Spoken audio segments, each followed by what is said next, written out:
Hey, future RN. Let's talk about a big one for the NCLEX. ARBs, that's short for Angiotensin Receptor Blockers. You are absolutely going to see these pop up, especially with questions about heart failure and hypertension. So today, we are going to break it all down, the mechanism, the uses, the side effects, all of it, so you can walk into that exam feeling super confident. All right, so what's the number one thing you need to know about this entire drug class? It's all about that ending, sartan. You've got Losartan, Valsartan. You see that pattern? Recognizing that suffix is your golden ticket to spotting these drugs on the test. Welcome to ClearPath NCLEX. We're all about giving you that high-yield info you need to pass. Okay, so here's our game plan for today. First, we're going to get familiar with all the sartan drugs. Then we'll dive deep into exactly how they work. After that, we'll hit the side effects you absolutely have to know, what you need to do as a nurse, and then we'll wrap it all up with a quick practice drill to make sure it all sticks. All right, let's kick things off with the basics. Seriously, just recognizing the name of this drug family is like half the battle on the NCLEX. So these are the big players you're most likely to see. We've got Losartan, Valsartan, Irbesartan. See that pattern? It's so clear. The second you see a drug ending in sartan, your brain should just scream ARB. Trust me, this little trick is a huge time saver. Okay, now for the fun part. How do these things actually work? Well, the full name, Angiotensin Receptor Blocker, literally tells you everything you need to know. It's all about how they interact with the renin-angiotensin-aldosterone system, or what we call the RAAS pathway. All right, let's do a super quick RAAS review. When your blood pressure gets low, your body kicks off this chain reaction and makes something called angiotensin II. Think of angiotensin II as this super powerful compound that squeezes your blood vessels tight and makes your body hold on to salt and water. Both of those things raise your blood pressure, right?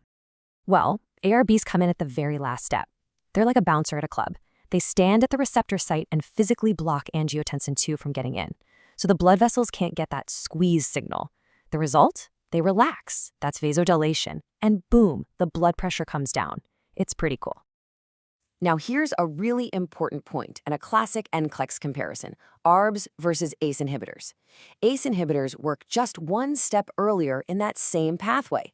But here's the kicker. They also cause a buildup of something called bradykinin, and that's what causes that awful, dry, hacking cough you always hear about. Since ARBs work differently and don't mess with bradykinin, that nagging cough is basically a non-issue. So a super common scenario you'll see is a patient who can't handle an ACE inhibitor because of the cough gets switched over to an ARB. Remember that. Okay, let's shift gears to what is maybe the most critical part for your exam, the uses and, of course, the side effects. Knowing the stuff inside and out is going to make you feel so much more confident. So what are these drugs actually for? Well, the big one is hypertension, high blood pressure, but they're also amazing for heart failure. Think about it. If you relax the blood vessels, it's way easier for a weak heart to pump blood out. That's what we mean when we say it decreases the afterload. And on top of that, they have this awesome protective effect on the kidneys, especially for patients with diabetes, which is a huge win. Okay, this is a super important slide, maybe even one to screenshot. These are the side effects you absolutely have to know. The big three are 1. Hyperkalemia, which is high potassium. 2. Hypotension, or low blood pressure, especially when they first start taking it. And 3. Angioedema. Now, angioedema is rare, but it is a massive deal. It's that scary swelling of the face, lips, and tongue that can completely block their airway. It's a medical emergency. And last but not least, these drugs are absolutely forbidden in pregnancy. Let's just park on potassium for a second. You gotta know that normal range, 3.5 to 5.0. So, why do ARBs cause high potassium? Well, remember how they block angiotensin II? A side effect of that is that they also block the effects of aldosterone. Aldosterone's job is normally to tell the kidneys, hey, get rid of potassium. So, if you block aldosterone, what happens? The body hangs on to potassium. That's why it's so crucial that you are always monitoring your patient's potassium levels. So, what does all this mean for you as the nurse? Well, your monitoring and your patient teaching, that's where you really shine. And it's exactly what the NCLEX is going to test you on. Teaching point number 1, and this is a big one. You have to tell your patient to avoid salt substitutes. You might be wondering why.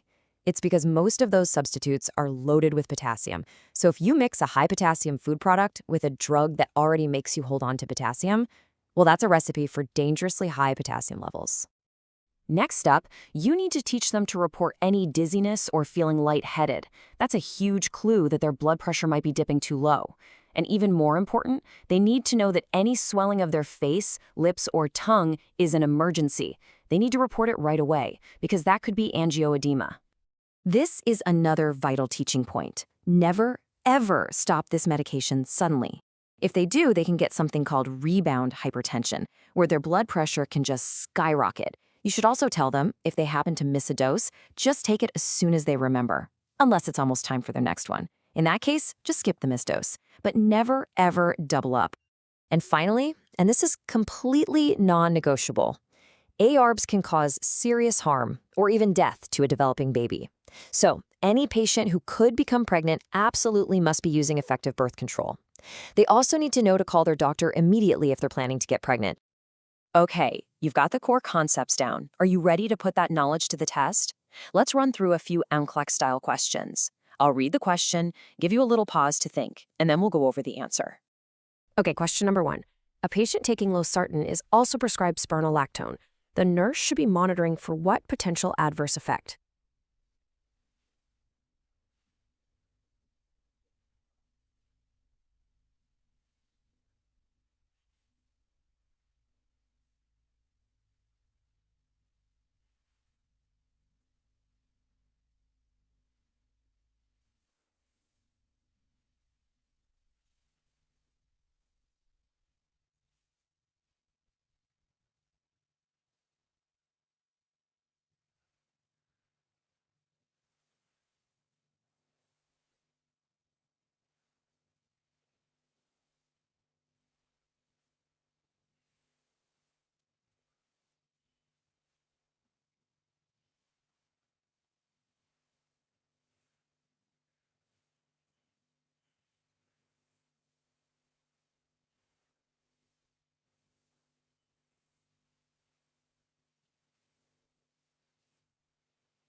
The get seed fading with Fleming also prescribes spironolactone. The nurse should be monitoring for what potential adverse effect? Think about it. The answer is hyperkalemia. If you got that, awesome job. Losartan is an ARB and spironolactone is a potassium-sparing diuretic. They both make the body hold on to potassium, so putting them together really increases that risk. All right, next question. What is the primary mechanism of action for valsartan? Give it a thought. The answer is It blocks angiotensin II receptors. Remember, the name tells you everything. Angiotensin receptor blocker. It stops that vasoconstriction right in its tracks. Okay, here's a priority question. A patient taking an ARB reports swelling of their tongue and lips. What is the nurse's priority action? Okay, what's first? Your absolute priority is to assess the airway and notify the provider immediately. This is a classic sign of angioedema. And remember, airway always comes first. Which statement by a patient indicates a need for further teaching about Losartan? Listen carefully to the options. The correct answer is, I will use a salt substitute to lower my sodium intake. That statement should set off alarm bells. It shows the patient doesn't get the huge risk of hyperkalemia from those potassium-filled salt substitutes. Next one, why are ARBs contraindicated in pregnancy? This one is crucial. The answer is simply that they can cause fetal harm or even death. They're what we call teratogenic, especially later in the pregnancy. Okay, last question. A patient's blood pressure is 92/58. Which action should the nurse take before giving a scheduled dose of Valsartan? What's your nursing judgment here? You need to hold that dose and notify the healthcare provider. Giving a blood pressure med to someone who's already hypotensive could make their pressure drop to a really dangerous level. All right, let's wrap this up with a quick cheat sheet. Honestly, ARBs are super predictable on the NCLEX. Just remember, they block angiotensin II, they all end in sartan, and you have to be on the lookout for high potassium and low blood pressure. If you can master those points, especially hyperkalemia, you are going to absolutely crush these questions. You've totally got this. Thank you so much for hanging out with me today. If this review was helpful, do me a favor and hit that like and subscribe button for more high-yield NCLEX tips. And make sure you ring that bell so you don't miss a thing. Now, I want to hear from you. Drop a comment below and tell me, which ARB side effect is the one that's now stuck in your brain? I promise I read every single one. You are doing an amazing job.